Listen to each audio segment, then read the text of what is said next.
ಸಚಿವ ಸಂತೋಷ್ ಲಾಡ್ಗೆ ಮಧ್ಯಪ್ರಿಯ ಸಂಘದವರು ಹಲವು ಬೇಡಿಕೆ ಇಟ್ಟಿದ್ದಾರೆ. ಒಂದು ನಂಬರ್ 1 ಏನು, ಕುಡುಕ ಅನ್ನೋ ಪದ ಬಳಕೆ ನಿಷೇಧ ಮಾಡಬೇಕಂತೆ. 2 ಡಿಸೆಂಬರ್ 31 ಅಥವಾ ಹೊಸ ವರ್ಷದ ಹಿಂದಿನ ದಿನ ಇದೆ, ಆ ಮದ್ಯಪಾನ ಪ್ರಿಯರ ದಿನವಾಗಿ ಆಚರಣೆ ಮಾಡಬೇಕು ಆ ದಿನವನ್ನ. 3ನೇದೇನಪ್ಪ, ಡಿಸೆಂಬರ್ 31ಕ್ಕೆ ಬಾರ್ ಅಂಡ್ ರೆಸ್ಟೋರೆಂಟ್ ನಲ್ಲಿ 50% ರಿಯಾಯಿತಿ ಕೊಡಬೇಕು. 100 ರೂಪಾಯಿ ಬಿಯರ್ ಬಾಟ್ಲ್ ಇದ್ರೆ 50 ರೂಪಾಯಿ ಕೊಡ್ಬೇಕು ನಮ್ಗೆ. ಪ್ರತಿ ಬಾಟಲ್ಗೆ ಇನ್ಶೂರೆನ್ಸ್ ಕೊಡಬೇಕು. ಬಾರ್ ಪಕ್ಕದಲ್ಲಿ ಕುಡುಕರ ವಿಶ್ರಾಂತಿಗೆ ಭವನವನ್ನ ಕಟ್ಟಿಸ್ಬೇಕಂತೆ.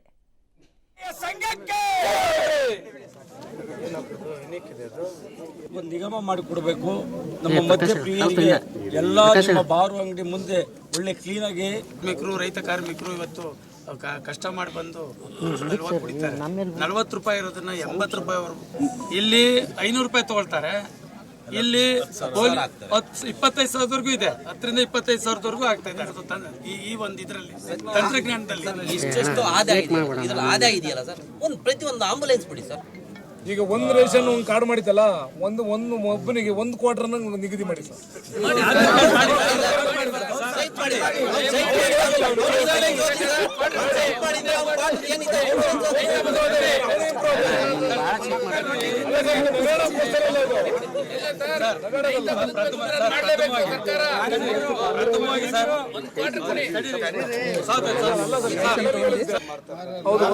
ನಿಷೇಧಿಸಬೇಕು, ಅವ್ರ ಮೇಲೆ ಕ್ರಮ ತಗೋಬೇಕು. ಅವ್ರ ಲೈಸೆನ್ಸ್ ನ ಕ್ಯಾನ್ಸಲ್ ಮಾಡಲಿಕ್ಕೆ ನಾನು ಇಮಿಡಿಯೇಟ್ ಆಗಿ ಸರ್ಕಾರಕ್ಕೆ ಮಾತನಾಡ್ತೇನೆ, ಸಚಿವರಿಗೂ ಮಾತನಾಡ್ತೇನೆ. ಒಂದು ನಿಧಿನೂ ಮಾಡಬೇಕು. ಒಂದು ಲೆಕ್ಕದಲ್ಲಿ ಇನ್ಶೂರೆನ್ಸ್ ಅನ್ನೋ ಪದ ಏನಿದೆ, that is somewhere I think we should look into ಅಂತ ನನ್ನ ಅಭಿಪ್ರಾಯ. ಅದು ನಮ್ಮ ಇಲಾಖೆಯಿಂದ ಕೂಡ ನಾವು ಯೋಚನೆ ಮಾಡ್ತೀವಿ. ಆಮೇಲೆ ಮುಂದೆ ಸಂಬಂಧಪಟ್ಟಿರ್ತಕ್ಕಂಥ ಸಚಿವರು ಕೂಡ ಮಾತನಾಡ್ತೀವಿ.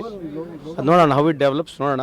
ಇನ್ನೊಂದೇನೆಂದರೆ MRPಕಿನ ಮೇಲೆ ಜಾಸ್ತಿ ಯಾರು ಮಾರ್ತಾರೆ ಖಂಡಿತವಾಗ್ಲೂ ಸರ್ಕಾರ ಕ್ರಮ ತಗೊಳುತ್ತೆ. ಆಮೇಲೆ ಯಾರು ಆ ಥರ ಮಾರ್ತಾರೆ ಅವ್ರ ಲೈಸೆನ್ಸ್ನ ರದ್ದು ಮಾಡಬೇಕೆಂಬ ಒಂದು ಡಿಮ್ಯಾಂಡ್ ಇದೆ.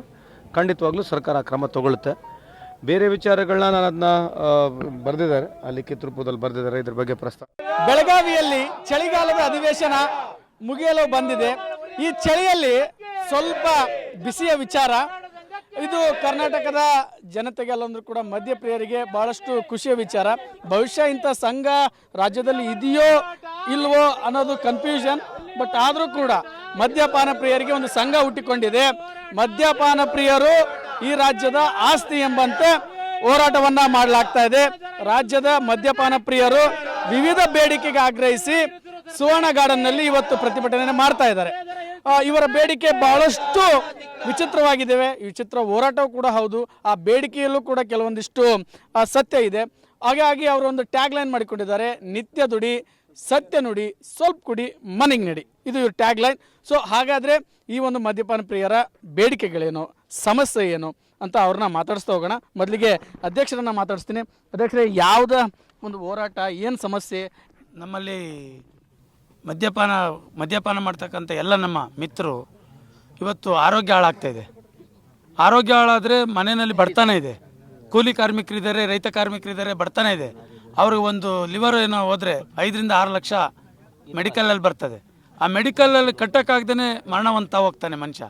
ಆ ಕುಟುಂಬ ಬೀದಿಗೆ ಬೀಳುತ್ತೆ. ಬೇಡಿಕೆ ನಮ್ಮ ಬೇಡಿಕೆ ಏನಂದರೆ ಅದನ್ನು ಆರೋಗ್ಯನ ಬರ್ತಕ್ಕಂಥ ಖರ್ಚನ್ನ, ಅದು ಆರೋಗ್ಯ ಕೆಟ್ಟ ಖರ್ಚು ಬಂದದನ್ನು ಸರ್ಕಾರ ತುಂಬಬೇಕು. ಅದೇ ನಮ್ಮದು ಏನು 36,000 ಕೋಟಿ ಆದಾಯ ಇದೆ, ಅದರಲ್ಲಿ 10%ನ್ನು ನಿಧಿಯಾಗಿ ಮಾಡಬೇಕು. ಆ ನಿಧಿನಲ್ಲಿ ಶಿಕ್ಷಣಕ್ಕೆ, ಆರೋಗ್ಯಕ್ಕೆ ಮತ್ತು ಸತ್ತಂಥ ಸಂದರ್ಭದಲ್ಲಿ, ಆ ಮನುಷ್ಯ ಮರಣ ಹೊಂದಿದಂಥ ಸಂದರ್ಭದಲ್ಲಿ 10 ಲಕ್ಷ ರೂಪಾಯಿಗಳನ್ನ ಕೊಡಬೇಕಂತ ನಾವು ಡಿಮ್ಯಾಂಡ್ ಇಟ್ಟಿದ್ದೀವಿ. ಆಧಾರ್ ಕಾರ್ಡ್ ಇನ್ಶೂರೆನ್ಸ್ ಮಾಡಿ ಅಂತ ಡಿಮ್ಯಾಂಡ್ ಇವತ್ತು ಮಾಡಿದ್ದೇವೆ ನಾವು. ಒಂದು ಆಧಾರ್ ಕಾರ್ಡ್ ಮೇಲೆ ಇನ್ಶೂರೆನ್ಸ್ ಮಾಡಿದ್ರೆ ಆ ಬಾಟ್ಲು ಮೇಲೆ 2 ಲಕ್ಷ ಇನ್ಶೂರೆನ್ಸ್ ಮಾಡಿಕೊಡಿ ಅಂತ ಕೇಳಿದ್ವಿ. 2 ರೂಪಾಯಿ ಜಾಸ್ತಿ ತಗೊಂಡ್ರೆ ಪರವಾಗಿಲ್ಲ, ನಮಗೇನು ತೊಂದರೆ ಇಲ್ಲ. ಆದರೆ ಇನ್ಶೂರೆನ್ಸ್ ಮಾಡಿಕೊಡಿ ಅಂತ ಕೇಳಿದ್ದೀವಿ. ಇವತ್ತೇನೋ ಮೊನ್ನೆ ಸಚಿವರು ಒಪ್ಕೊಂಡಿದ್ದಾರೆ, ಮಾಡಿಕೊಡ್ತೀವಿ ಅಂತ. ಅದ್ರ ಜೊತೆಗೆ ಕುಡ್ಕ ಅಂತ ಏನಂತಿದ್ದಾರೆ, ನಮ್ಮನ್ನು ಹಾಸ್ಯಾಸ್ಪದ ಮಾಡ್ತಿದ್ದಾರೆ. ಈ ಕಡೆ ಜನಗಳ ಮುಂದೆ ನಮ್ಮನ್ನು ಹಾಸ್ಯಾಸ್ಪದ ಮಾಡ್ತಾರೆ, ಈ ಕಡೆ ನಮ್ಮಿಂದ ಗೋಣ್ ತೆಗಿತಾ ಇದ್ದಾರೆ, ನಮ್ಮನ್ನು ಚರ್ಮ ಸುಲಿತಾ ಇದೆ ಸರ್ಕಾರ. ಅವ್ರು ಹೇಳಿದ ರೇಟಿಗೆ ನಾವು ಕುಡಿಬೇಕು.